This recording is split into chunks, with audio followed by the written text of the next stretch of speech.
الله الرحمن الرحيم اهدنا الصراط المستقيم صراط الذين أنعمت عليهم صدق الله العلي العظيم وصدق رسوله النبي الكريم قال الله سبحانه وتعالى في شان رسوله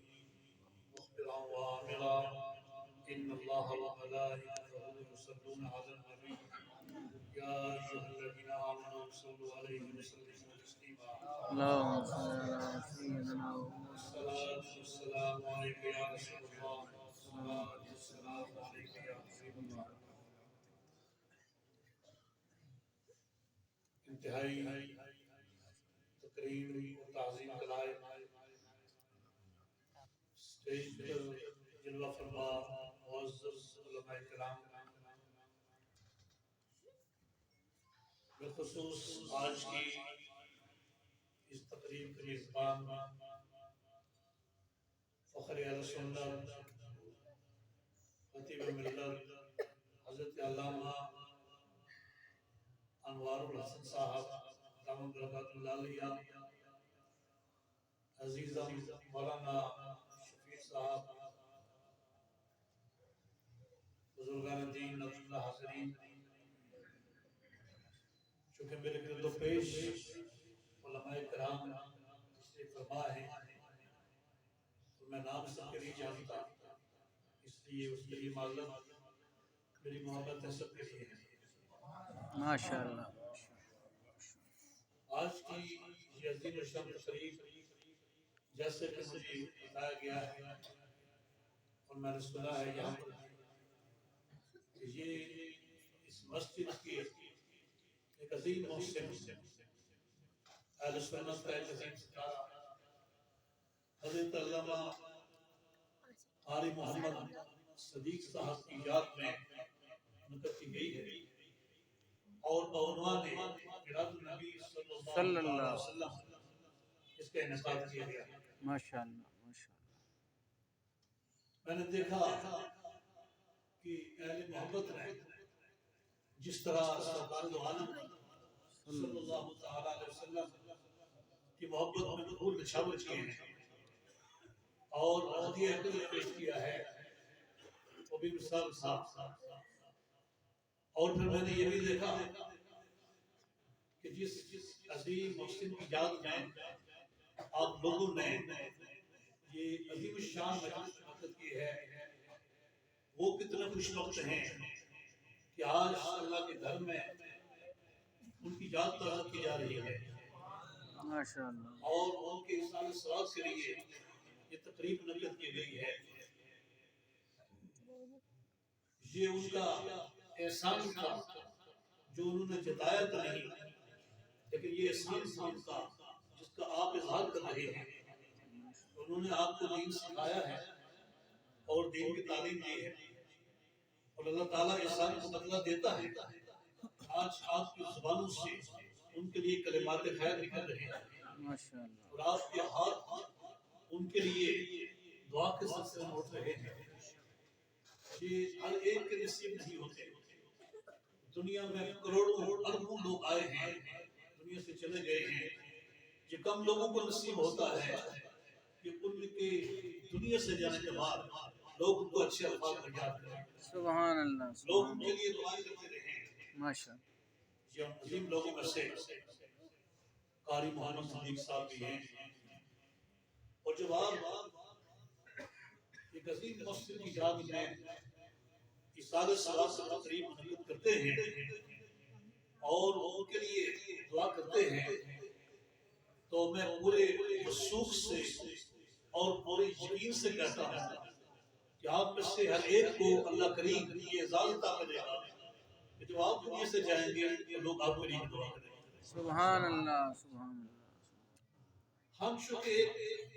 عجیب و غریب دور سے گزر رہے ہیں اللہ اور اتنا فتنوں کا دور ہے کہ اس میں ایمان کا بچانا مشکل ہے میں ذرا آپ کے ساتھ باتیں کرنا چاہتا ہوں کیونکہ بلند و باغ بلند باغ ناروں کے ساتھ اور خوبصورت ترنم میں خطابات کے ساتھ اور گلستان رسالت میں چہکنے والے ملوک کی آوازوں کے ساتھ وہاں ہر وقت معمول ہوتے رہتے ہیں اور اس سے محسوس ہوتے رہتے ہیں، لیکن کبھی کبھی آپ سادہ باتیں بھی سن لینی چاہیے۔ اور چونکہ ہم اسلام آباد میں رہتے ہیں، وہاں پر اس طرح کا ماحول نہیں ہے، اس کے بہت طرح شعر پڑھے جاتے ہیں۔ میں چونکہ استاد بھی ہوں، پڑھاتا بھی ہوں، عزیزم شفیق صاحب ہمارے ادارے میں پڑھتے ہیں، اسی محبت میں انہوں نے دعوت دی ہے۔ میں چاہتا ہوں کہ چند ایک باتیں آج آپ کے سامنے کروں تاکہ جو ہر وقت ہم پڑھتے رہتے ہیں کہ ہماری ذمہ داری کیا ہے، ہم کسی کو کچھ بتا سکیں۔ اور وہ باتیں یہ ہیں جو میں کرنا چاہتا ہوں کہ آج جس فتنے سے ہم گزر رہے ہیں، اس فتنے کے دور سے گزر رہے ہیں، اس میں جہاں بڑی بڑی باتیں وہ فتنے پیدا کیے گئے ہیں، وہاں ایک فتنہ یہ بھی ہے کہ لوگ یہ کہتے ہیں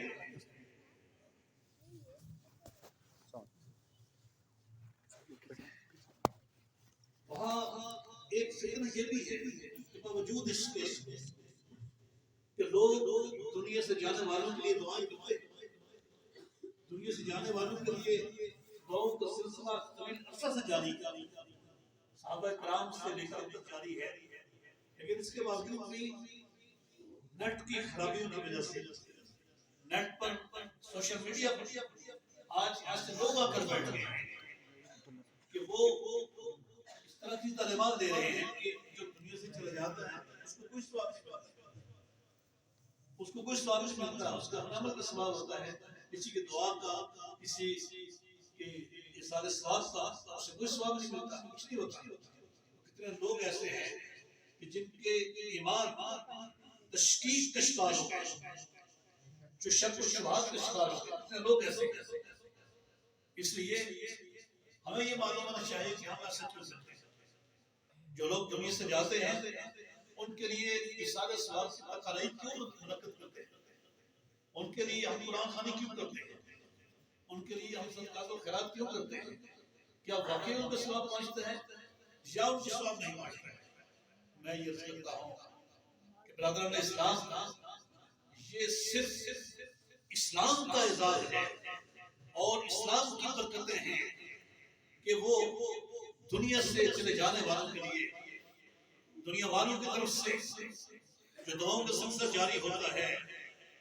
دنیا سے جانے والے کے لیے وہ سرمایہ تسلیم کرتا ہے، وہ دعائیں ان تک پہنچتی ہیں، ثواب ان تک پہنچتا ہے۔ ورنہ آج دنیا میں ایسے لوگ بھی ہیں کہ جو اپنے مردوں کو جلاتے ہیں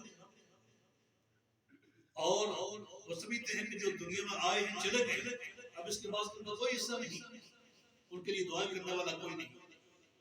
کچھ تو مذاہب کی خرابی کی وجہ سے ہے، باطل مذاہب کی وجہ سے کہ ان کے مذاہب ایسے ہیں، اس لیے سوچتے ہیں۔ اور کچھ لوگ وہ ہیں کہ ہے تو مسلمان لیکن ان کو شک میں مبتلا کر دیا گیا، اس لیے وہ سوچتے ہیں کہ پتہ نہیں ثواب پائتا ہے یا ثواب نہیں پائتا۔ اس لیے میری گزارش ہے سرکار دو عالم صلی اللہ تعالی وسلم کا فرمان سنیں۔ آپ فرماتے ہیں کہ اذا مات الانسان انقطع عمله الا من ثلاث، صدقۃ جاریہ او علم ينتفع به او ولد صالح يدعو له او كما قال رسول صلی اللہ علیہ وسلم، جب کہ انسان فوت ہوتا ہے، یہ حالت ایمان کی بات ہے، تو اس کے اپنے عمل کا سلسلہ ختم ہو جاتا ہے، کیونکہ عمل کا سلسلہ موت تک جاری رہتا ہے۔ جب موت کے بول سے گزر گیا اس کے اپنے عمل کا سلسلہ ختم ہو گیا ہے، مگر حضور فرماتے ہیں کہ تین چیزیں ایسی ہیں کہ جن کے ذریعے سے اس کو ثواب پائتا ہے۔ ایک صدقہ جاریہ۔ صدقہ جاریہ کیا ہے کہ آپ نے کسی جگہ پانی کا کنواں کھدوا دیا، وہاں پانی کی ضرورت تھی، آپ نے پانی کا اہتمام کر دیا۔ کہیں راستہ خراب تھا، وہاں آپ نے راستہ بنوا دیا۔ کہیں کچھ جگہ ایسی تھی جہاں کوئی مسجد نہیں تھی، آپ نے مسجد بنوا دی۔ کوئی طالب علم مدرسے میں پڑھ نہیں سکتا تھا، علم حاصل نہیں کر سکتا تھا، آپ نے اس کو پڑھا دیا، اس کی مدد کی ہے۔ اس طرح جو بہت سے ایسے کام ہیں جن سے لوگ فائدہ اٹھاتے رہتے ہیں۔ جو شخص کی دنیا میں کوئی صدقہ جاریہ کر کے دنیا سے چلا گیا تو وہ دنیا سے ادھر چلا جائے گا، لیکن اس کے کام سے جو بھی کوئی فائدہ اٹھائے گا اس کے ثواب اس کو ملتا رہے گا۔ سبحان اللہ، سبحان اللہ۔ باوجود اس کے دنیا سے چلا گیا، باوجود اس کے اس کے عمل کا سلسلہ ختم ہو گیا، عمل نہیں کر سکتا، لیکن اس کی یادیں دنیا میں باقی ہیں، اور اس کے کام اور خدمات سے جو لوگ فائدہ اٹھاتے رہیں گے اس کے درجات بلند ہوتے رہیں گے۔ دوسری بات ہے علم، جس نے علم کو چھوڑا ہے۔ اب علم کی جب ہم بات کرتے ہیں تو یہاں استاد کا تصور بھی آتا ہے کہ وہ استاد جس نے لوگوں کو پڑھایا ہے، اس میں ان لوگوں کا تصور بھی آتا ہے کہ جنہوں نے مدارس بنائے ہیں اور مدارس میں مدد کی، وہ بھی علم کی خدمت گار ہیں۔ جس نے کسی طالب علم کو راہ دکھایا کہ جاؤ پڑھنے کے لیے، جس نے طالب علم کی مدد کی ہے، اس نے بھی علم کی خدمت کی۔ یہ سب لوگ علم کی خدمت کرنے والے ہیں، تو جب تک اس علم کی شمع دنیا میں جلتی رہے گی، جب تک اس علم کی روشنی میں لوگ اپنے اعتقاد درست کرتے رہیں گے، جب تک یہ روشنی پھیلتی رہے گی، جو علم پھیلتا رہے گا، تو جس نے علم سکھایا کہ علم میں مدد کی، اس کے درجات بلند ہوتے رہیں گے۔ سبحان اللہ۔ یہ اعزاز ہے امت مسلمہ کا، یہ اعزاز ہے ایک مسلمان کا کہ اگر وہ دنیا میں کسی کو علم سکھا دیا یا علم کے راستے میں کو مدد کی ہے تو علم کی روشنی جتنی پھیلے گی اس کے درجات بلند ہوتے رہیں گے۔ اور تیسری چیز ہے اولد صالح یدعو لہ، یا اس نے نیک اولاد چھوڑی ہے جو اس کے لیے دعا کرتی ہے۔ نیک اولاد ویسے بھی صدقہ جاریہ ہے، اگر وہ دعا نہ کرے تب بھی صدقہ جاریہ ہے، لیکن یہ کیسے ہو سکتا ہے کہ اولاد نیک ہو اور وہ اپنے والدین کے لیے دعا نہ کرے؟ یہ تو نہیں ہو سکتا ہے۔ اولاد نیک ہو، ان کا عقیدہ صحیح ہو، تو یہ کیسے ہو سکتا ہے کہ وہ اپنے والدین کے لیے دعا نہ کرے؟ تو جب اولاد اپنے والدین کے لیے دعا کرتی ہے تو اللہ تبارک و تعالیٰ اس کے والدین کے درجے بلند کرتا ہے۔ اور حدیث پاک میں آتا ہے کہ جب کسی کے والدین کے درجے بلند ہوتے ہیں تو وہ حیران ہو کر پوچھتا ہے کہ میرا تو یہ درجہ تھا، مجھے یہ بلند درجہ کیسے مل گیا ہے؟ تو اس کو بتایا جاتا ہے کہ یہ آپ کی اولاد کی استغفار کرنے کی وجہ سے، یہ آپ کی اولاد کی دعا کرنے کی وجہ سے آپ کا درجہ بلند ہوا ہے۔ اور اسی وجہ سے ایک اور حدیث پاک ہے، حدیث قدسی ہے، سرکار دو عالم صلی اللہ تعالیٰ علیہ وسلم فرماتے ہیں کہ اللہ کریم فرماتا ہے کہ جس کی اولاد زمین پر میرا ذکر کرتی ہے اس کو قبر میں عذاب دیتے ہو مجھے حیا ہے۔ سبحان اللہ، سبحان اللہ، سبحان اللہ۔ اولاد کسی کی زمین پر اللہ کا ذکر کرتی ہے، یہاں دعا کا ذکر نہیں ہے، اللہ کا ذکر کرتی ہے، کسی کی اولاد نماز پڑھتی ہے، صدقات خیرات کرتی ہے، اللہ کرتی ہے، تو اولاد زمین پر اگر اللہ کا نام لیتی ہے اللہ کریم فرماتا ہے اس کے والدین کو قبر میں عذاب دیتے ہیں۔ یہ جہاں سے پتہ چلتا ہے ساری چیزیں بتا رہی ہیں کہ دنیا سے چلے جانے والوں کے لیے جو کچھ دنیا والے بیچتے ہیں اللہ کریم اپنے کرم سے ان کو ثواب عطا فرماتا ہے، ثواب ان کو ملتا ہے۔ اور میں صحیح بخاری شریف کی میں اکثر یہاں پڑھاتے ہیں تو طلباء کو پڑھاتا بھی رہتا ہوں، بخاری شریف جب بھی نئے سال میں شروع کرتے ہیں تو یہ حدیث آتی ہے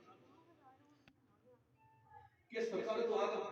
صلی اللہ تعالی وسلم جا رہے تھے، ایک قبرستان سے گزر رہے تھے، مختلف الفاظ سے یہ حدیث مروی ہے، تو اچانک آپ وہاں ٹھہر گئے اور کھجور کی ایک تن ٹہنی کو لیا، اس ٹہنی کے دو حصے کیے، ایک حصے کو ایک قبر پر لگایا اور دوسرے حصے کو دوسری قبر پر لگایا۔ کھجور کی ٹہنی کو کھجور کی تن ٹہنی کے دو حصے کیے، ایک حصہ ایک قبر پر لگایا اور دوسرا حصہ دوسری قبر پر لگایا۔ بس اتنی بات ہوئی ہے۔ اس کے بعد جب صحابہ کرام دیکھتے رہے، بعد میں صحابہ کرام نے اس کی یا رسول اللہ صلی اللہ تعالی علیہ وسلم یہ کیسا عمل تھا، چونکہ جو عمل پہلے نہ ہوا ہو اور اچانک سرکار دو عالم صلی اللہ علیہ وسلم نے کیا ہو تو صحابہ کرام سوال کیا کرتے تھے یا رسول اللہ یہ ہم ایسا ہے؟ آپ نے فرمایا کہ ان دو قبر والوں کو عذاب ہو رہا ہے، ان کو عذاب ہو رہا ہے اور ہم نے دو ٹہنی لگا دی ہے، جب تک یہ ہری رہے گی ان کا عذاب ہلکا ہو جائے گا۔ اب ٹہنیوں میں یہاں بڑی باتیں یہاں بڑے نکات ہیں، یہاں پر ٹہنیاں ان کا ذکر بھی آیا ہے۔ ٹہنیاں اصل میں ٹہنیاں جو ہے جو ٹہنیاں یہ اللہ کا ذکر کرتی ہیں۔ سبحان اللہ۔ تو جب قبر پر ٹہنی اللہ کا ذکر کرے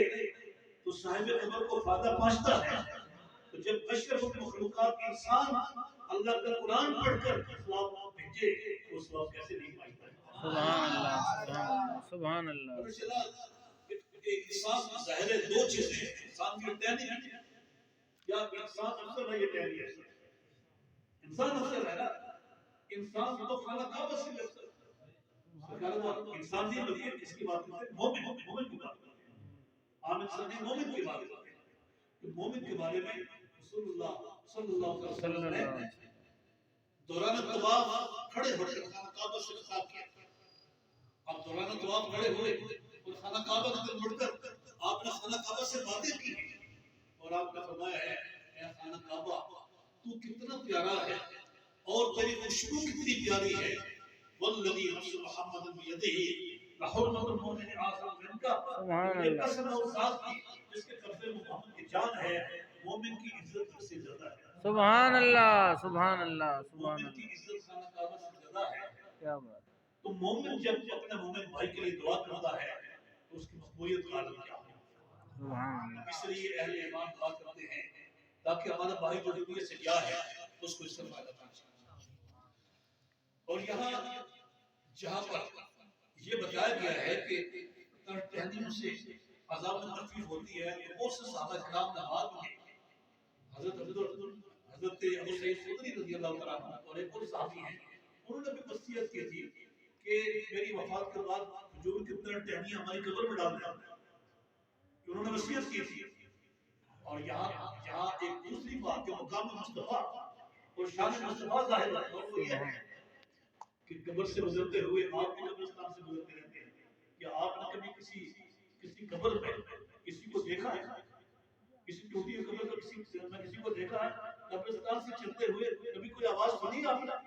آپ نے نہیں سنی ہے، اس لیے کہ ہمارے درمیان میں برزخ قائم ہے، وہ عالم برزخ میں ہیں، ہم عالم دنیا میں ہیں، ہمارے درمیان ایک پردہ ہے، پردے کو برزخ کہتے ہیں، ہم برزخ کے اس طرف ہیں، وہ برزخ کے اس طرف ہیں، تو آپ برزخ کے اس طرف سے ہو کر اس طرف نہیں دیکھ سکتے۔ یہ کمال ہے نگاہ مصطفیٰ کا۔ سبحان اللہ سبحان اللہ۔ برزخ کے پردے پہ نگاہ ڈالی، آپ کی نگاہ نے پار جا کر دیکھا ہے دو اہل ایمان کو عذاب ہو رہا ہے، عذاب ہو، یہ مقام مصطفیٰ، یہ نگاہ مصطفیٰ ہے کہ آپ نے دیکھا کہ دنیا سے اتر آپ نے برزخ میں دیکھا اور پھر صرف دیکھا ہی نہیں بلکہ عذاب ہو رہا ہے، اور صرف یہ نہیں کہ عذاب ہو رہا ہے، وہ لوگ کب فوت ہوئے تھے، وہ لوگ کیا کرتے تھے، اس کی بھی خبر دے دی ہے۔ رسول اللہ علیہ وسلم نے فرمایا ہے کہ ایک کو عذاب اس لیے ہو رہا ہے کہ فَإِنَّهُ يَمْشِي بِالنَّمِيمَةِ، یہ جھوٹ خوری کرتا تھا، یہ لوگوں کا آپس میں لڑاتا تھا، ایک کو عذاب اس لیے ہو رہا ہے اور دوسرے کو عذاب اس لیے ہو رہا ہے فَإِنَّهُ لَا يَسْتَتِرُ أَوْ لَا يَسْتَنْزِلُ مِنَ الْمَوْتِ، کہ وہ پیشاب کی شکل سے نہیں بہتا، یعنی اس وجہ سے ان کو عذاب قبر ہو رہا۔ تو یہاں سے پتہ چلا کہ سال ثواب پہنچتا ہے، کھجور کی ٹہنیوں سے بھی ثواب پہنچتا ہے، تلاوت قرآن مجید سے بھی ثواب پہنچتا ہے۔ جو لوگ قرآن مجید پڑھ کر دعا کرتے ہیں اور بن پڑھے بھی دعا کرتے ہیں سال ثواب کے لیے، گناہوں کی بخشش کے لیے، تو وہ ان کو ثواب پہنچتا ہے اور دعا قبول ہوتی ہے۔ ایک اور حدیث میرے سامنے سے بھی سامنے آ رہی ہے کہ رسول کریم صلی اللہ علیہ وسلم نے حضرت سعد بن معاذ رضی اللہ تعالیٰ عنہ کی نماز جنازہ پڑھی اور جب ان کی تدفین ہو رہی تھی تو آپ اس پر مٹی ڈال رہے تھے، ساتھ ساتھ آپ نے تسبیحات چلا دی، سبحان اللہ سبحان اللہ سبحان اللہ الحمدللہ الحمدللہ الحمدللہ اللہ اکبر اللہ اکبر اللہ۔ صحابہ کرام نے ساتھ پڑھا، جو دعا پر کوئی ظاہر آئے تو صحابہ کرام آج کے جو فتنہ پرور لوگ ہیں ایک ایک بات پہ کہتے ہیں اس طرح کیوں اس طرح کیوں، ایسا تو نہیں تھا، وہ تو ادب میں ڈوبے ہوئے تھے، وہ تو محبت کون تھے جو سرکار کرتے تھے، وہ بھی ساتھ کرنے شروع ہو گئے، لیکن بعد میں پوچھا کہ یا رسول اللہ صلی اللہ علیہ وسلم یہ ایسا عمل تھا، رسول اللہ علیہ وسلم نے فرمایا کہ اللہ کے اس بندے پر قبر تنگ ہو رہی ہے، جب ہم نے تسبیحات پڑھی ہیں اللہ نے قبر کو اشارہ کر دیا، سبحان اللہ سبحان اللہ. دیکھیے قبر پر صرف سبحان اللہ اللہ اکبر الحمدللہ پڑھنے سے یہ تسبیحات پڑھنے سے اللہ کریم نے قبر کو اشارہ کر دیا ہے، جو سارا قرآن مجید پڑھتا ہے اور دعا کرتا ہے اس کے درجات کا عالم کیا ہوگا. سبحان اللہ سبحان اور قرآن مجید کی تلاوت جو کرتے ہیں، میں اس دوسری بات آپ کو بتانا چاہتا ہوں کہ صرف سورہ ملک جو شخص پڑھنے والا تھا، سورہ ملک پڑھنے والا تھا، تو اللہ رسول اللہ علیہ وسلم نے اس کے لیے فرمایا، اس کی قبر میں سورہ ملک پڑھنے کی آواز آ رہی تھی، ایک قرآن شریف سے آواز آ رہی تھی، اس صحابہ نے پوچھا کہ یہ کیا ہے؟ سرکار دو عالم صلی اللہ علیہ وسلم نے فرمایا ہے کہ یہاں ایک شخص تھا دنیا میں جو سورہ ملک سے محبت کرتا تھا اور سورہ ملک پڑھا کرتا تھا، آج وہ قبر میں بھی سورہ ملک کی تلاوت کر رہا ہے. اور وہ ایک اور شخص تھا، ایک اور امام صاحب کے بارے میں مسئلہ بھی آپ بتا دیتے ہیں. ایک امام صاحب کے بارے میں شکایت ہوئی کہ یہ نماز پڑھاتے ہیں تو سورہ اخلاص پڑھتے ہیں، قل هو اللہ پڑھتے ہیں اور مسلم پڑھتے ہیں. رسول اللہ صلی اللہ علیہ وسلم کے سامنے انہوں نے عرض کیا یا رسول اللہ یہ جو نماز پڑھاتے ہیں